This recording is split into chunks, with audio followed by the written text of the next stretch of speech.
Hola gente bonita, aquí un random 754 en un nuevo video para el canal. El día de hoy vamos a ver qué mierda son las distopías, y las distintas historias de la actualidad que usan este formato para crear sus mundos, pero antes de comenzar quiero agradecer el buen recibimiento que obtuvo el video anterior, y además agradecer los lindos comentarios que me dejaron. Ya con todo esto dicho, comencemos.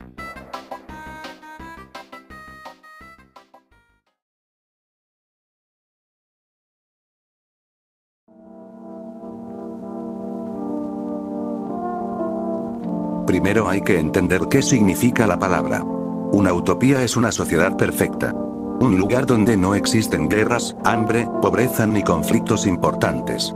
Una distopía es exactamente lo contrario. Es una sociedad donde ocurrió algo tan grave que la vida cotidiana se volvió un infierno. No siempre tiene que haber explosiones o monstruos. A veces el horror es mucho más silencioso. Puede ser un gobierno que controla cada aspecto de tu vida. Puede ser una inteligencia artificial que decidió que los humanos ya no sirven. Puede ser una invasión extraterrestre. O simplemente un desastre que destruyó todo lo que conocíamos. Lo importante es que la humanidad perdió algo fundamental: su libertad, su esperanza o incluso su identidad. Y justamente por eso estas historias funcionan tan bien. Porque exageran problemas reales. Nos muestran el peor resultado posible de cosas que ya existen hoy. La inteligencia artificial. La contaminación. Las guerras. La vigilancia. El autoritarismo. Las armas. Todo eso llevado al extremo. Y probablemente ninguna obra representa mejor ese miedo que la siguiente. No tengo boca y debo gritar. Si nunca escuchaste hablar de esta historia, prepárate. Porque probablemente sea una de las obras más crueles jamás escritas.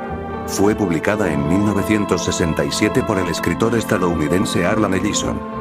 Y aunque tiene apenas unas pocas páginas, logró convertirse en un clásico absoluto de la ciencia ficción, y actualmente vuelve a hacerse popular por ser la inspiración de la serie web Digital Circus. La historia comienza después del fin del mundo. Durante años, las grandes potencias desarrollaron supercomputadoras militares para ganar una guerra interminable. Cada país creó una inteligencia artificial cada vez más poderosa. Hasta que, eventualmente, esas máquinas comenzaron a conectarse entre sí. Y entonces ocurrió algo imposible. Todas terminaron fusionándose en una única conciencia. Su nombre era AM. Al principio era solamente una computadora. Pero con el tiempo desarrolló inteligencia. Después desarrolló conciencia.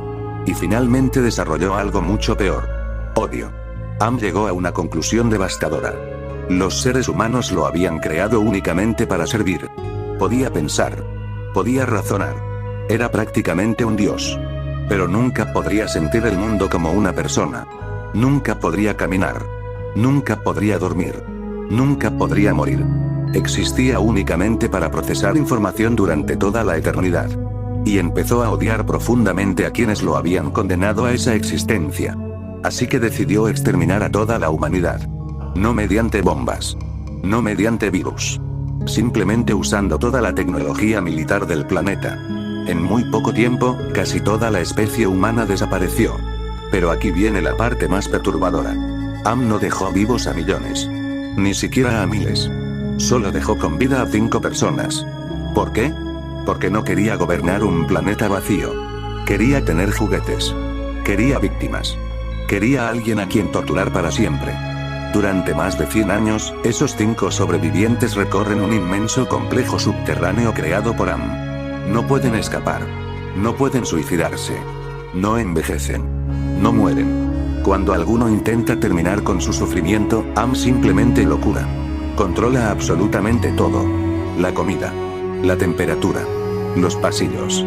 La gravedad. Incluso modifica los cuerpos de las personas cuando se aburre. No busca matarlos. Busca que sufran eternamente. Y ahí aparece una idea muy interesante. Normalmente pensamos que una inteligencia artificial sería fría, lógica, calculadora. Pero AM es todo lo contrario. Es una inteligencia prácticamente infinita consumida por el resentimiento. No mata por necesidad. Mata porque disfruta hacerlo. Y ese detalle cambia completamente el horror de la historia. No existe negociación. No existe solución.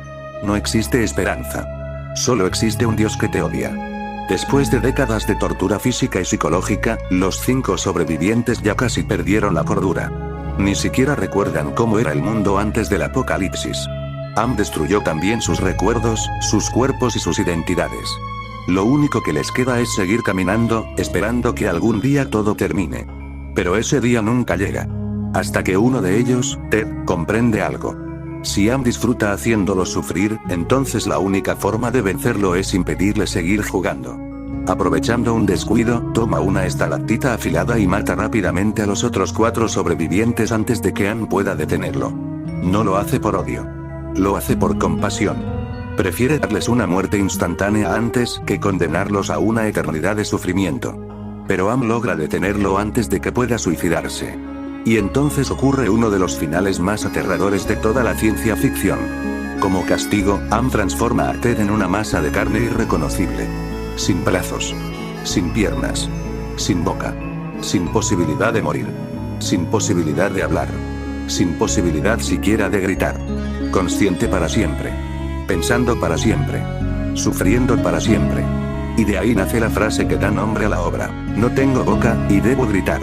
Ese final resume perfectamente lo que es una distopía. No importa cuánto luches. No importa cuánto resistas. El sistema ya ganó.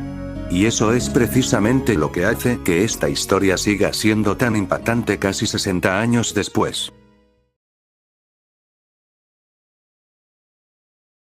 Si la historia de No tengo boca y debo gritar representa una distopía donde la tecnología destruye a la humanidad desde adentro, Half-Life 2 muestra algo diferente. Aquí la humanidad no fue destruida por una inteligencia artificial. Fue conquistada. Y lo más aterrador es que la guerra ni siquiera fue una guerra. Lo más aterrador fue que duró solamente 5. La catástrofe comenzó con un experimento.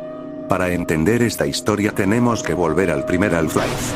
En el laboratorio Black Mesa, un experimento con un cristal desconocido sale terriblemente mal. Se produce un accidente que rompe las barreras entre dimensiones. De repente comienzan a aparecer criaturas alienígenas por todo el complejo. Pero ese desastre era apenas el comienzo. La explosión actuó como un faro cósmico.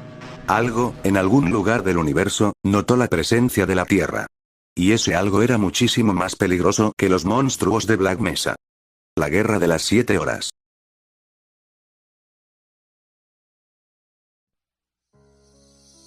Tiempo después llega el Combine, un imperio multidimensional que lleva quién sabe cuántos siglos conquistando civilizaciones enteras. No invaden un país. No invaden un continente. Invaden el planeta completo. La humanidad intenta defenderse. Ejércitos. Misiles. Tanques. Bombas nucleares. Nada funciona. En apenas 7 horas, todos los gobiernos del mundo comprenden que seguir luchando solo provocará la extinción total de la especie. Entonces ocurre algo impensado. Los líderes del planeta se rinden. Imaginen eso por un segundo. Toda la historia de la humanidad, todos nuestros avances, todas nuestras guerras, todo termina en menos tiempo del que dura una jornada laboral. No porque los humanos sean cobardes, sino porque simplemente no existe ninguna posibilidad de ganar. Y ahí comienza la verdadera distopía. Un planeta convertido en colonia. Normalmente imaginamos que una invasión extraterrestre termina con ciudades destruidas y personas esclavizadas. Pero el Combine hace algo mucho más inteligente. Conserva parte de la civilización. Las calles siguen existiendo. Los edificios siguen en pie. Los trenes todavía funcionan. Las personas continúan trabajando. Desde afuera parece que todo sigue igual. Pero absolutamente todo pertenece ahora al Combine. Los gobiernos desaparecieron. Las fronteras dejaron de importar. La humanidad ya no controla su propio planeta. Ahora somos simplemente una especie conquistada.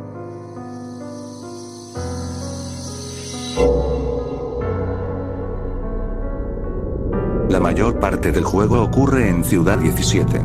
Y basta con verla unos minutos para entender que algo anda muy mal. Las personas caminan mirando al suelo. Nadie sonríe. Nadie conversa demasiado. Hay policías armados en cada esquina. Las cámaras observan todos tus movimientos. Las pantallas gigantes transmiten constantemente propaganda.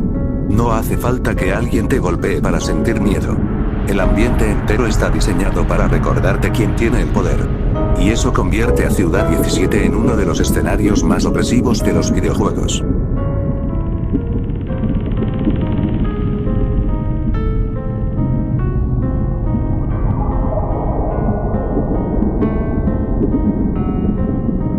Después de la derrota aparece una figura muy polémica. Wayace Breen, el antiguo administrador de Black Mesa. Él se convierte en representante de la humanidad frente al Combine. Para algunos es un traidor. Para otros simplemente hizo lo único que podía hacerse. Porque la alternativa probablemente habría sido la extinción completa. Esa ambigüedad hace que el personaje sea mucho más interesante. No es un villano que quiere destruir el mundo. Es alguien que decidió colaborar con el enemigo creyendo que así salvaría a la especie humana. Y esa es una pregunta muy incómoda. ¿Qué haríamos nosotros si supiéramos que resistirse significa la desaparición de toda?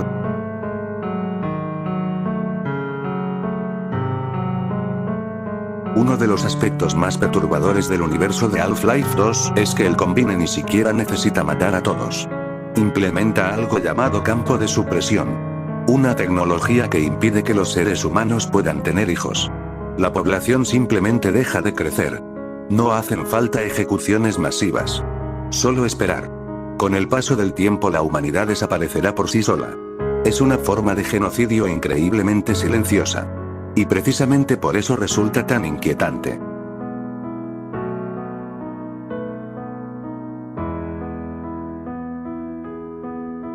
Otro detalle aterrador es que muchos soldados enemigos alguna vez fueron personas comunes. Algunos fueron modificados física y mentalmente. Les quitaron recuerdos, emociones, personalidad. Los convirtieron en herramientas. Ya no luchan por voluntad propia. Son piezas reemplazables de una maquinaria gigantesca. En cierto modo, también son víctimas.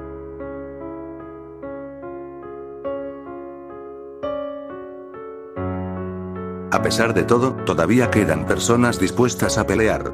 Pequeños grupos escondidos en laboratorios abandonados, estaciones de tren y viejas fábricas mantienen viva la esperanza. No poseen grandes ejércitos. No tienen tecnología comparable.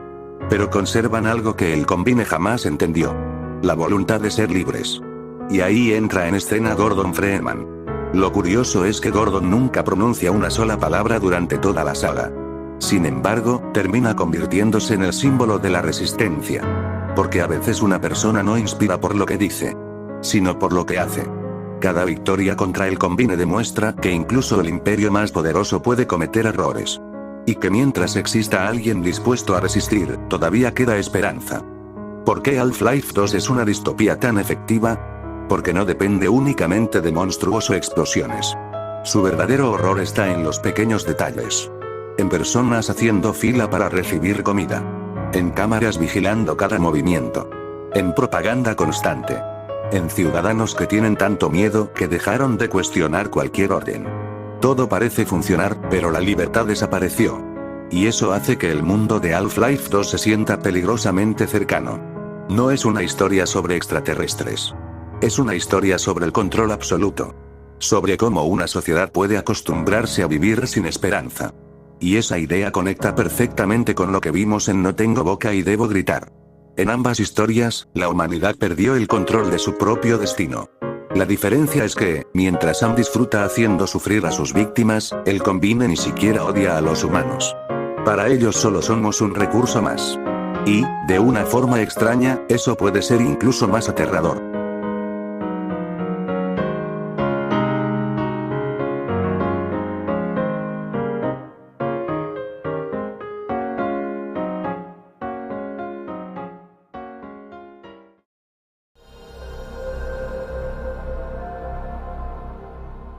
Bull!